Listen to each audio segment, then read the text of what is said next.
Gloria al Padre, al Hijo y al Espíritu Santo.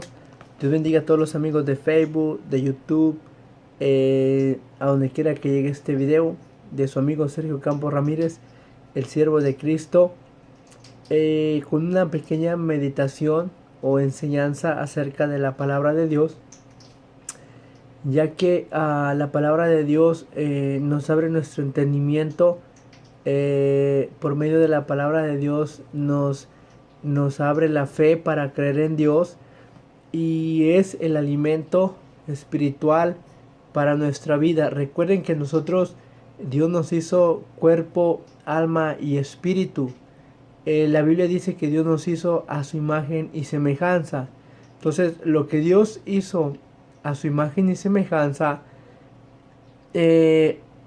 no específicamente fue lo literal, lo externo, sino que lo que hace a lo que Dios hizo en nosotros a su imagen y semejanza es el ser espiritual, el ser moral, el poder entender las cosas sobrenaturales y poder creer en Dios. Por eso cuando Dios hace a la materia, que tomó de lo creado, la Biblia dice que Dios tomó de la tierra, formó a Adán de la tierra. Entonces, al hacerlo como barro, entonces usó el elemento del agua, pero en sí la forma de barro, llegó a ser un alma, pero le faltaba espíritu. Entonces, cuando sopla Dios por las fosas nasales, sopla, entonces ahí es donde entró ese ser espiritual. Eso es lo que verdaderamente somos. Por eso no moremos. ¿Por qué no moremos? Porque ese espíritu vino de la eternidad. Ese espíritu vino limpio. Ese espíritu vino santo. Ese espíritu vino de la imagen de Dios, del mismo ser de Dios. Entró en nosotros. Por eso nosotros nunca moremos, nunca vamos a poder morir. El ser dentro espiritual nunca muere. Esa es la diferencia. Entonces, en ese espíritu que Dios transporta o transmite en nosotros, allí va la fe, allí va el amor, allí va eso que nos conecta con lo sobrenatural, el creer que existe un poder superior, o como quiera llamarle, de todo tipo de denominación. Pero nosotros, lo que hemos entendido, el evangelio de la verdad, sabemos que fue el creador de los cielos y de la tierra, el único Dios, Jehová de los ejércitos, aquel que nos hizo a su imagen y semejanza, nos hizo seres morales, seres racionales, y en lo cual esa es la parte dentro de nosotros que nos conecta con el Creador. Entonces, estoy enfocando esto como introducción en un tema muy interesante. Quizás muchos están familiarizados, aquellos que conocen la escritura, acerca del arca del testimonio, o el arca de la alianza, o el arca del pacto. Entonces, quiero enfocar un punto muy importante, algo esencial que debemos de saberlo, y es algo interesante que debemos de notar en este punto. Voy a leer el libro de Éxodo, del capítulo 25, en el verso 19. Dice así la palabra de Dios: harás pues un querubín en un extremo y un querubín al otro extremo. De una pieza en el propiciatorio harás los querubines en sus dos extremos, y los querubines extenderán sus alas encima, cubriendo con sus alas el propiciatorio, con sus rostros el uno al frente del otro, mirando el propiciatorio, los rostros de los querubines. Y pondrás el propiciatorio encima del arca, y pondrás el testimonio que yo te daré. Dice: y de allí me declararé a ti, y hablaré contigo, del propiciatorio, de entre los dos querubines que están sobre el arca del testimonio, todo lo que yo te mandaré para los hijos de Israel. Hay algo muy interesante, todos los que entendemos de qué se trata el arca del testimonio, muchas veces hemos dicho y lo hemos reafirmado y dicho que el arca del pacto o el arca de la alianza representaba la presencia de Dios, y eso es cierto, representaba la presencia de Dios. En otras palabras, Dios mismo estaba con su pueblo. Pero hay algo más que debemos de notar. Escúchenme en esto. Cuando Moisés sube al monte Sinaí, donde Dios le va a dar las más de 600, 700 leyes, que estas leyes en este grupo de leyes hay tres grupos: leyes civiles, leyes ceremoniales y leyes morales. Entonces cada una tiene su grupo de órdenes, cómo se debían de funcionar. Pero lo que me llama la atención es que Dios le dijo a Moisés que procurara hacer el arca del testimonio, que hiciera el tabernáculo, todo lo que estaba dentro del tabernáculo, de acuerdo a lo que Dios le había mostrado. Y esta es la pregunta. Eso quiere decir que lo que va a hacer Moisés, escuche bien esto, lo que va a hacer Moisés va a traer una copia del trono de Dios, de lo que hay en el tercer cielo, y ponerlo en la tierra. Entonces, por eso este elemento que encontramos, que Dios ordena que se haga un propiciatorio, un arca, una caja, y dentro de esa caja había ciertos elementos, pero no voy a enfocar eso, sino lo que estaba arriba del arca del testimonio. Entonces Dios había mandado que hiciera dos querubines. Estos dos querubines tenían dos alas, correcto. Lo que me llama la atención es que debemos de notar esto, que como Moisés está trayendo la copia del trono de Dios sobre la tierra, es por eso que vemos que en el verso 22 dice: y de allí me declararé a ti y hablaré contigo de sobre del propiciatorio entre los dos querubines que están sobre el arca del testimonio, donde yo te mandaré para los hijos de Israel. En otras palabras, Dios hablaba de en medio de los querubines. La pregunta es: ¿por qué el arca del testimonio en tiempo del pueblo de Israel era muy temerosa? La razón era porque el arca del pacto no nomás era un arca, una caja cualquiera, sino que era el mismo trono de Dios en la tierra. Ahora bien, no nomás eso, hay algo más que debemos de notar. Todas las cortinas que Dios había dicho que hicieran 10 cortinas, en lo cual iban a servir para hacer todo el tabernáculo. En todas las cortinas iban hechas o esculpidas o dibujadas, por decirlo así, o hechas, dibujadas, figuras de querubines. La pregunta es: ¿de dónde sale eso? De que se hicieran imágenes de querubines.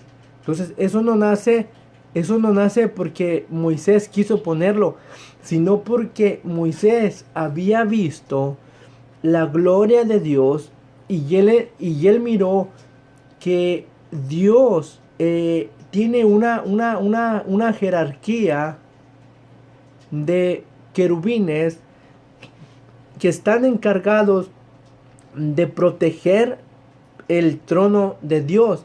Y es por eso que no es coincidencia que por eso vamos a ver en el libro de Crónicas algo muy compatible, algo muy similar a esto.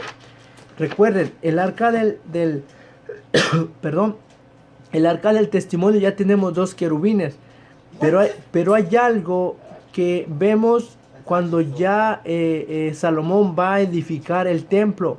Entonces ya el arca del testimonio ya estaban 2 querubines.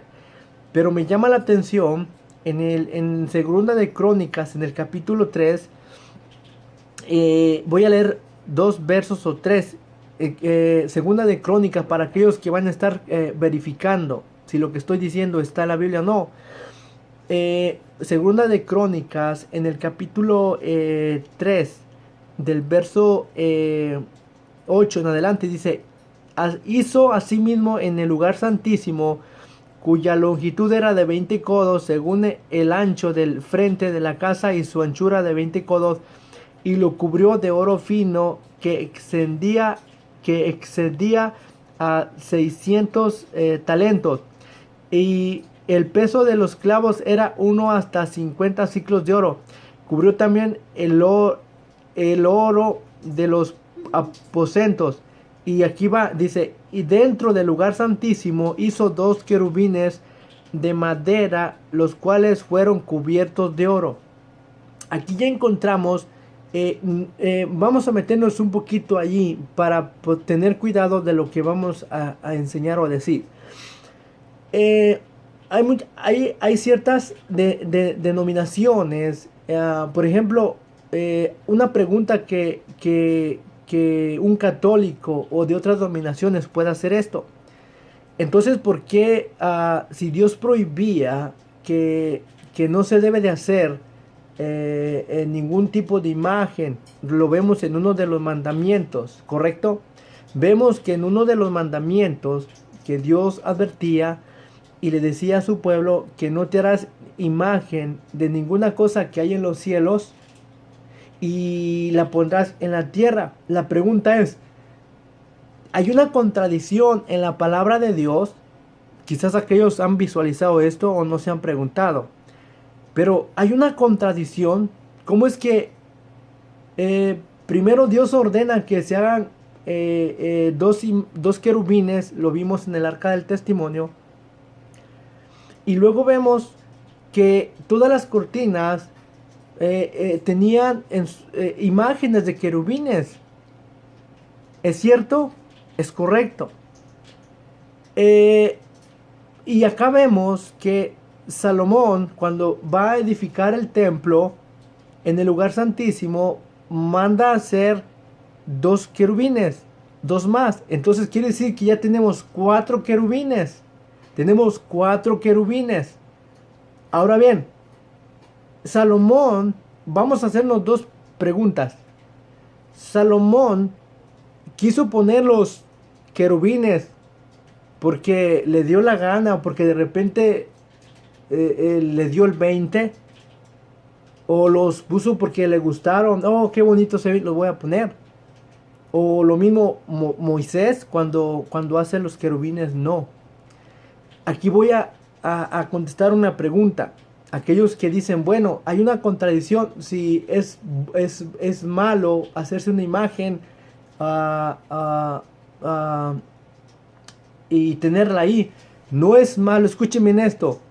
No es malo hacerse una imagen, porque una imagen puede ser un retrato, puede ser un dibujo, todo lo que tenga una fisiología, ya sea de animal, ya sea de cualquier ave, ya sea de un ser humano. Esa es una imagen.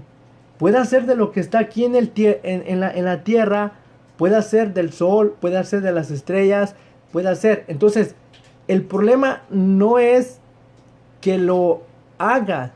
Como dice Dios, no te harás ninguna imagen. Entonces, si nosotros dibujamos un sol, un paisaje, un mar, entonces, ¿qué es? Estoy haciendo una imagen. Estoy haciendo una imagen de algo que existe. Ahora bien, la diferencia en eso que le estoy diciendo, no hay ninguna contradicción con el texto de este y con el mandamiento que Dios da. ¿Por qué? Porque Dios les alumbró a Salomón y a Moisés que hicieran esto, no porque Dios quería que el pueblo venerara, porque el pueblo jamás, nunca veneraba a los querubines. Aclaro, el pueblo de Israel nunca veneró a los querubines en una forma literal, que digamos que miraban allí los querubines y se postraran delante de los querubines. Entonces ellos entendían el significado que tenían estas imágenes que eran literales. Ahora bien, ¿por qué las hizo Salomón y por qué las hizo Moisés?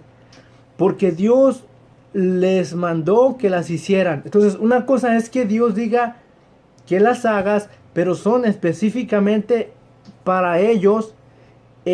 Solo en ese lugar se van a tener y no se pueden hacer copias. No se pueden hacer copias y llevarlas para tu casa y tener, oh, pues este es el querubín que estaba allá en el arca del testimonio, o el querubín que hizo Salomón, o el querubín que estaba en las cortinas.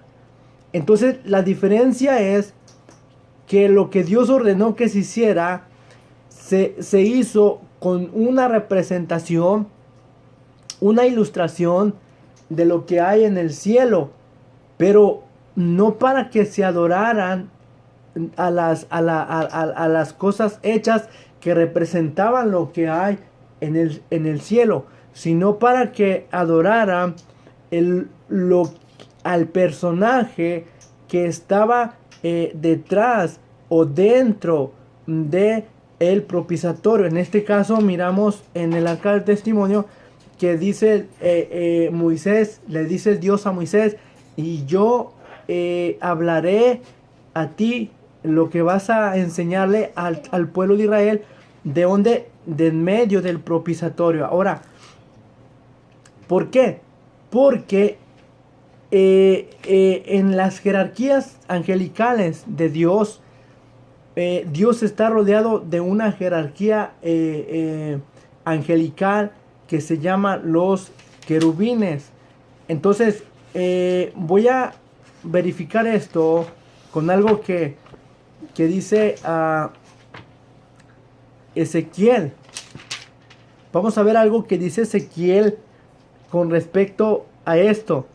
Dice en el capítulo 1 de Ezequiel, en el verso 4, dice: y miré aquí que venía del norte un viento tempestuoso y una gran nube con un fuego envolvente, y alrededor de él un resplandor, y en medio del fuego algo que aparecía como de bronce refulgente, y en medio de ella la figura de cuatro seres vivientes. Ponga esto mucho cuidado a esto que está aquí.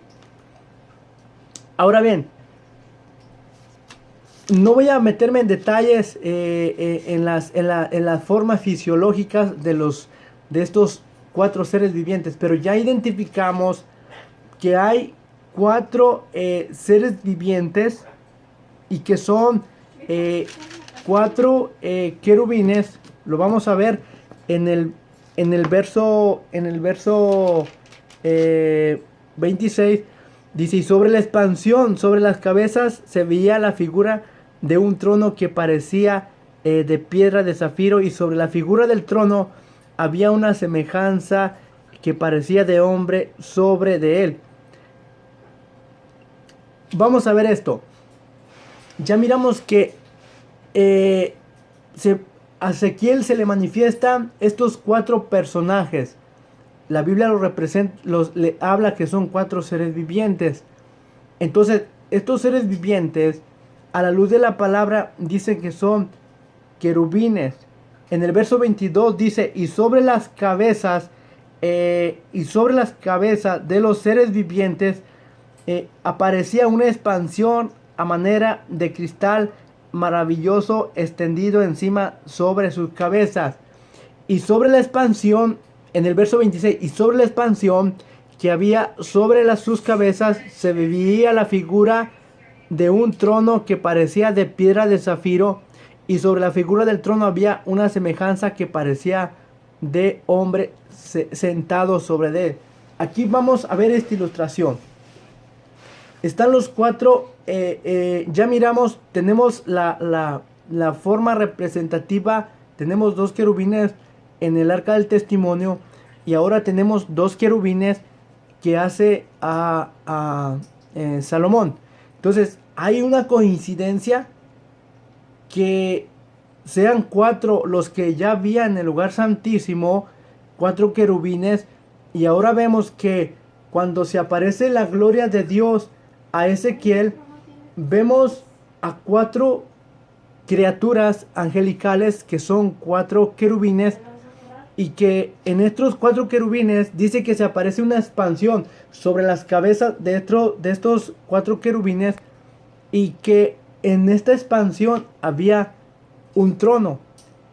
Ahora bien, ¿qué nos habla con esto? Recuerden que el arca del testimonio siempre era cargada por los levitas. En otras palabras, tenían que llevarla cuatro sacerdotes.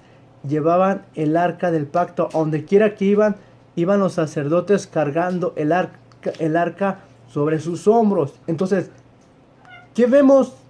¿Qué hacen estos querubines? Estos querubines,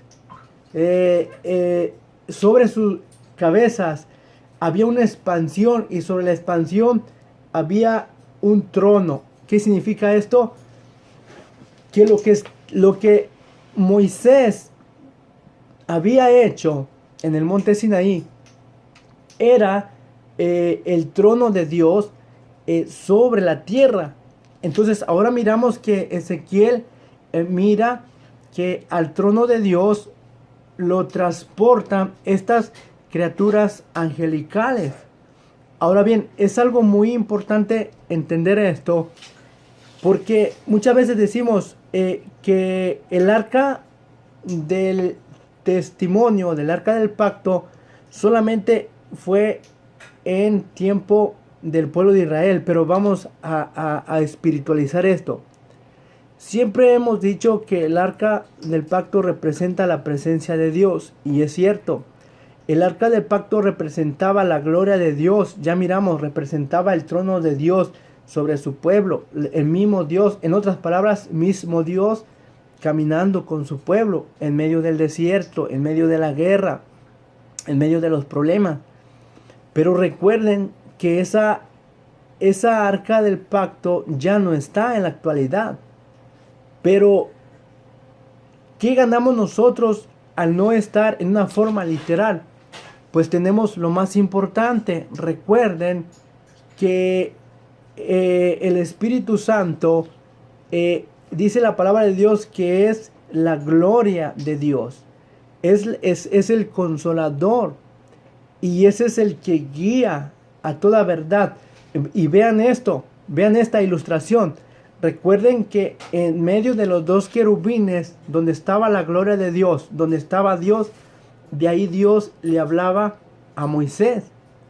Pero ahora, aunque no tengamos un arca de testimonio, pero nosotros mismos venimos siendo esa arca. ¿Por qué? Porque dice la Biblia que Dios no habita en templo hechos por el hombre, sino que Dios ha escogido el corazón del hombre, de la mujer, aquellos que reciben a Jesucristo. Dice que entra el Espíritu Santo a través por la fe. Entonces nosotros venimos a ser el templo de Dios. Entonces, ¿qué pasa cuando ya venimos a ser el templo de Dios? Entonces, si somos el templo de Dios, eso quiere decir que Dios está con nosotros, Dios va con nosotros. ¿Y de dónde nos habla Dios? Dios nos habla a través de su Espíritu Santo. Recuerden que Jesucristo dijo: me voy, pero no los dejaré huérfanos, sino que enviaré a otro consolador. Dice, y Él los guiará a toda la verdad. Entonces, ¿qué hace el Espíritu Santo representando a Dios? Y ahora que que ese Dios no está en cuatro paredes. Entonces es un error decir que Dios está en cuatro paredes. ¿Por qué? Porque en tiempo del pueblo de Israel es cierto que Dios solamente podemos decirlo así, Dios se manifestaba solo allí donde estaba el arca del testimonio, donde estaban los querubines, y solo de allí Dios hablaba. Pero recuerden en aquella ocasión que Jesús se le aparece a la mujer samaritana, y en la conversación que tiene, la mujer samaritana le dice: hey, pero nuestro padre Jacob, escuche bien, ella sabía que Dios existía, y ella le dice al Señor: nuestro padre Jacob nos enseñó a adorar en este pozo. Y recuerden, los que conocemos la historia del pueblo de Israel, de donde venimos del padre Abraham, entendemos que en un momento el patriarca Jacob le enseñó a sus descendientes a levantar altar a Dios. O sea, no había templo, no había una iglesia, no había un templo donde dijeran: bueno, este es el templo del Dios de Jacob. Solamente era que levantaban un altar, y en un lugar específico donde de repente Dios se manifestaba al patriarca, y ese lugar lo tenían tan especial que allí era donde iban a invocar el nombre de Dios o a levantar un altar. Entonces, en ese tiempo no había templo, por lo cual ya conociendo la mujer samaritana, ella le dice: nuestro padre Jacob nos enseñó a adorar aquí, pero dicen los judíos que es en Jerusalén donde se tiene que adorar. Entonces, ¿qué dice Jesús? Dice: créeme, mujer, que la hora viene cuando los verdaderos adoradores van a llegar el momento que no van a adorar a Dios ni aquí ni allá. En otras palabras, ni como le había enseñado a Jacob, ni como los judíos creían, sino que ahora iba a cambiar esta nueva orden de ley por medio de Jesucristo. Entonces, ahora lo que va a hacer Dios a través de la persona de Jesús es que Dios va a habitar en el corazón del hombre, en el corazón de la mujer, y es el corazón del hombre y de la mujer que ahora se va a formar el templo de Dios. Entonces, sería incorrecto decir que un templo físico es la casa de Dios, aunque en cierta forma decimos que es la casa de Dios, pero se debe de tomar en cuenta esto, que es la casa de Dios porque nosotros nos reunimos allí a adorar a Dios. Pero quien va a santificar a ese lugar donde nosotros nos vamos a reunir somos nosotros, no ese lugar nos santifica a nosotros. Cuando nosotros vamos a la casa a donde nos reunimos, ese lugar es santificado por nosotros, porque el cuerpo de Cristo está compuesto de hombres y mujeres que han confesado su nombre. Entonces ellos, al ser hijos de Dios, vienen a ser el templo de Dios. Entonces son miembros del cuerpo de Cristo, que son corazones de hombres y mujeres, no son cuatro paredes. Entonces nosotros cometemos un error. Les enseñamos a los creyentes que la casa que donde nos reunimos puede ser una bodega, puede ser un templo estructurado, y decimos, ponemos un espacio en alto y decimos: este es el lugar santísimo, y decimos: uy, ahí no toquen, ahí nadie se puede subir, porque allí solamente los que, como que si estuviéramos en el antiguo pacto. ¿Y qué era lo que había en el antiguo pacto? En el antiguo pacto sí había restricciones. O sea, no todos podían ministrar o entrar más allá, a donde estaba el lugar santísimo. Pero eso ya en la gracia, eso ya no está. ¿Por qué?